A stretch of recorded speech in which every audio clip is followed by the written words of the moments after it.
With over 7,300 units produced, the iconic Avro Lancaster was Britain's most widely used and successful bomber of World War II. But it wouldn't have been possible without the considerable groundwork laid by its less famous forerunner, the Avro Manchester.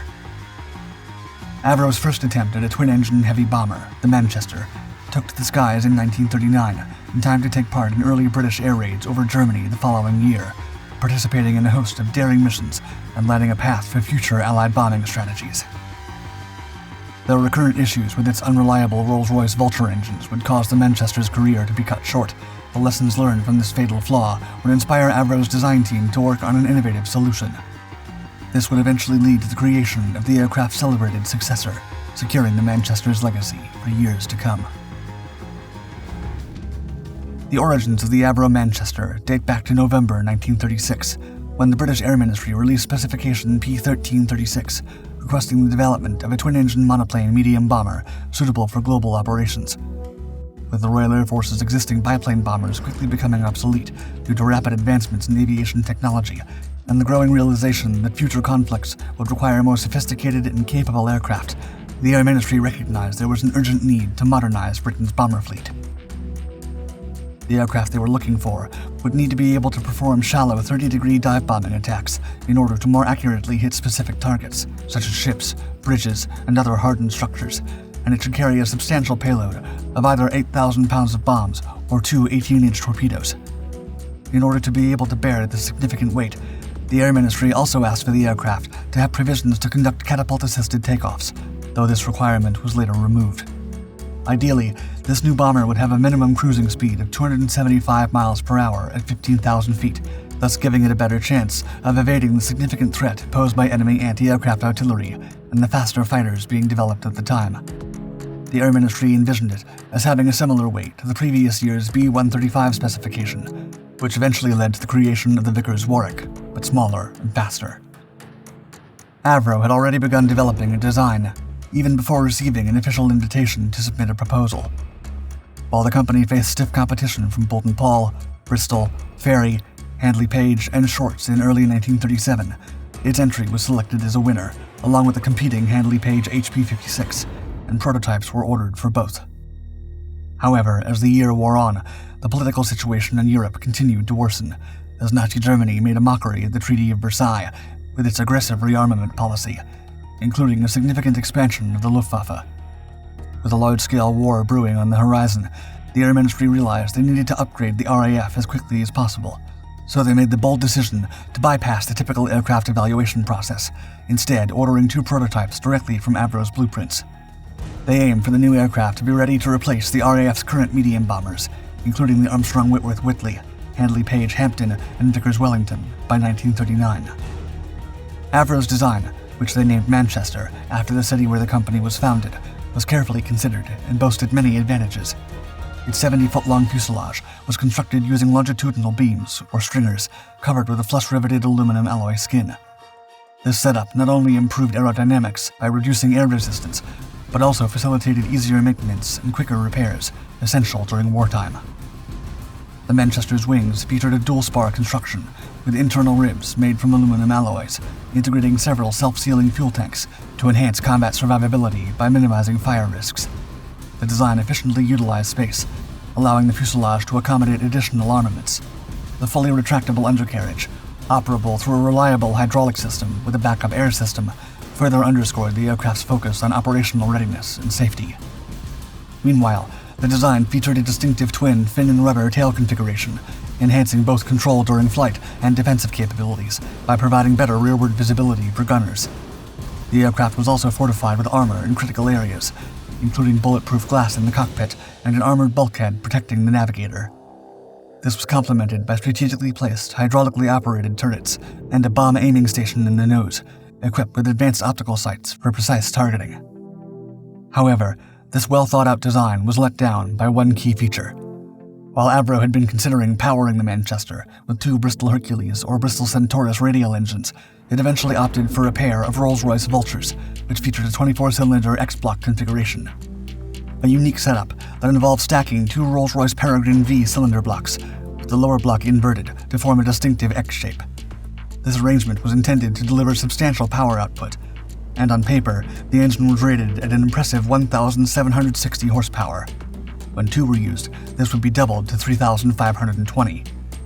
Yet, when Avro began testing the Manchester, starting with the first prototypes made in flight from Ringway Airport in Manchester on July 25, 1939, the engine's shortcomings soon became apparent.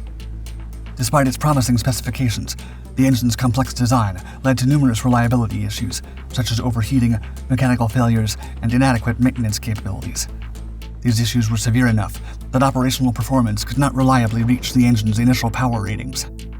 As a result of these persistent problems, the Vulture had to be derated significantly to manage the risks associated with its use. The derated figures, ranging from 1480 to 1500 horsepower, were an attempt to reduce the stress on the Vulture's mechanical components, thus prolonging engine life and enhancing reliability. But it also meant that the Manchester could not perform as initially envisioned, leading to limitations in its operational effectiveness. Nevertheless, significant resources and time had already been invested in designing the Manchester around the Vulture, and with World War II beginning a little more than a month later, the RAF would need its new bombers as quickly as possible. While other modifications were made, such as a wider wingspan and different tail designs, there was no time to rework the aircraft with a different engine. So for now, despite its flaws, the Vulture had to stay. While production got underway, Roy Chadwick, the lead designer at the firm, embarked on a feasibility study to explore alternative engines for their troubled aircraft. He swiftly determined that the most viable solution was to elongate the wings to house 4 Merlin engines. After some intense negotiations with the Air Ministry, Chadwick's proposal, designated Manchester 3, gained approval in November 1940. Meanwhile, the first production Manchester had been sent to RAF Boscombe Down in August 1940, ahead of service acceptance trials, and it officially entered service 3 months later with the RAF Bomber Command's newly reformed No. 207 Squadron. By the end of the year, the squadron had acquired at least 80 Manchesters, and on the night of February 24, 1941, they performed their first bombing mission, a raid on the port of Brest in northwestern France. However, issues with the aircraft's Vulture engines persisted, and the Manchester soon fell out of favor with aviators. One pilot explained, quote, "The engines never were and never did become reliable. They did not give enough power for the aeroplane. We should really have had 2,500 horsepower engines. You felt that if you'd lost one, that was it. You weren't coming home." One of the main difficulties that the engines faced was with their bearings, which had been made without silver. While this saved on production costs, it meant they were not as hard as they needed to be, so they would often collapse the connecting rod, making the pistons fly out through the side of the engine. This would destroy the engine and place both the aircraft and its crew in grave danger. On April 13th, a higher than anticipated number of bearing failures led to the decision being made to temporarily ground all currently operating Manchesters, followed by a second grounding on June 16th. With the Manchester out of action, squadrons were forced to revert to older bombers like the Hampton. In August 1941, the Manchesters took to the skies once more. However, a fresh set of challenges soon emerged, including severe tail flutter, recurrent hydraulic breakdowns, and malfunctioning propeller feathering controls.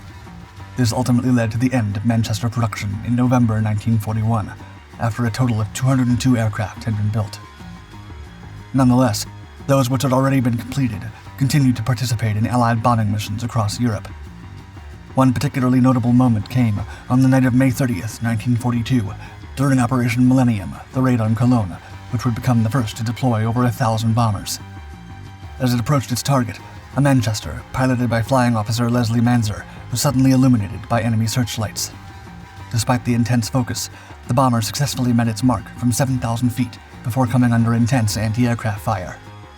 In a desperate attempt to dodge the relentless flak, Manzer executed a series of sharp evasive maneuvers, drastically lowering the Manchester's altitude to just 1,000 feet. Once he had cleared the city, the enemy onslaught stopped. But the aircraft had not escaped unscathed. The rear gunner had been injured, and the front cabin was engulfed in smoke. The port engine, which had been dangerously overheating, suddenly ignited, setting the wing ablaze and critically reducing the Manchester's airspeed. Rather than abandoning the aircraft and risking himself and his crew being captured, Manzer was determined to get them to safety. But by the time they reached Belgium, a crash seemed inevitable. Despite being offered a parachute, he chose to stay behind, gripping the controls firmly to keep the Manchester steady enough for the crew to escape before plunging into a dike in a ball of flames. For his heroic act of self-sacrifice, Flying Officer Leslie Manzer was posthumously awarded the Victoria Cross, the highest decoration of the British honours system. In total, the 193 operational Avro Manchesters embarked on 1,269 missions under Bomber Command, unleashing a total of 1,826 tons of bombs. Despite their valiant efforts, the fleet suffered significant losses, with 78 aircraft falling in battle, while another 45 were non-operational losses, including 30 due to engine failure. The Manchester's final sortie took place on June 25, 1942, in a bombing raid on Bremen, before being withdrawn from active service. However, back at Avro headquarters, the Manchester 3 project had been making quick progress. The new variant first took flight on January 9, 1941, featuring longer wings that housed 4 Rolls-Royce Merlin engines in new unitized power egg nacelles. Flight tests swiftly demonstrated significant enhancements over its predecessor. While the first prototype retained the 3-fin tail configuration of the original Manchester design, for the second prototype, this was replaced with the larger elliptical twin-fin tail found in later versions. This modification not only bolstered stability, but also widened the dorsal gun turret's field of fire, significantly improving defensive capabilities, while the addition of even more robust Merlin 20 engines further enhanced the second prototype's performance. The fuselage was also redesigned in order to improve accessibility for the crew and be able to carry a much larger payload of up to 14,000 pounds, which was later increased to 22,000 pounds. Keen to differentiate the exciting new bomber from its problematic Vulture-powered predecessor, Avro changed the name to Lancaster, signaling the birth of a World War II legend. Manchesters that were still on the assembly line were transformed into Lancasters, and these soon began replacing troubled twin-engine bombers in various RAF squadrons, before going on to become one of the most revered aircraft in the entire Allied arsenal, famous for its role in legendary missions such as the Dambusters raid of May 1943. Though the Avro Manchester itself had a relatively brief career, unable to get past the problems caused by its accident-prone engines, by paving the way for the development of the infinitely more successful Lancaster, it played a key part in the success of the Allies' bombing campaigns, which contributed to them eventually winning the war.